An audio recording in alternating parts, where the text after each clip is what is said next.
Okay guys, ito na ang aking adobo. This is, how do you call this, Kenzie? This one. Chorizo. Dried hot dog. No, this is beef, that dog. Okay guys, so ito yung, let's say, dried jerky. Ito yung kinakain guys ng mga truckers, driver truckers guys. Ito. So ito yung ihahalo ko. Bakit walang apoy? Ito yung ihahalo ko sa aking adobo. Ito na guys. Ginisa. Inano ko sa pinakuluan. Ginaya ko yung isa sa followers ko na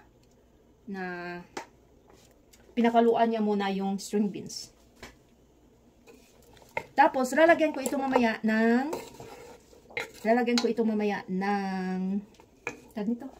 kamatis. Naginisa ko na. Ito guys, here. Ito guys, ang aking ilagay kamatis. Luto na to guys. Luto na to. So, ilagay ko na guys. Ilagay ko na sa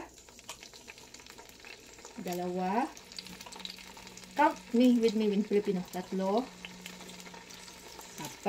Count with me so you will learn. 5. 6. Dami na to. 8. 6, 8. Ay! 7. 9. 10. Ayan. Ayan na guys. Okay. No, here.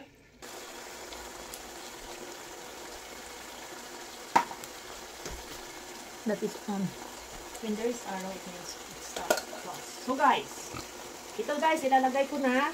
Yan, pinakuluan ko na yan. Hindi ko mabuhos.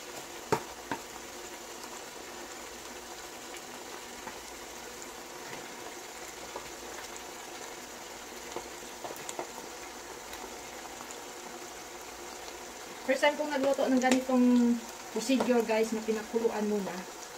And I feel it's good. So, ginaya ko. Hanapin ko yung pang-name ng followers ko na nakita ko sa video niya.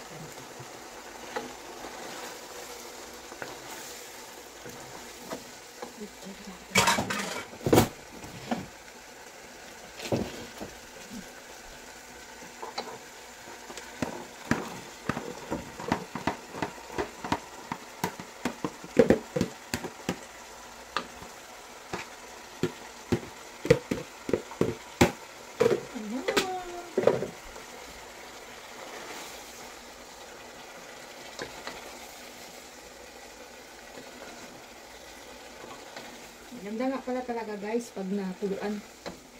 Kasi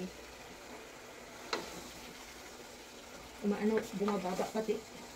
Kumukunti pati, so may space.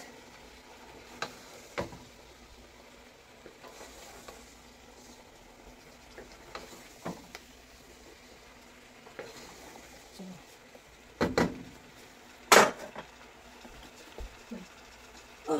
where's the... Okay, hanap ako ng aking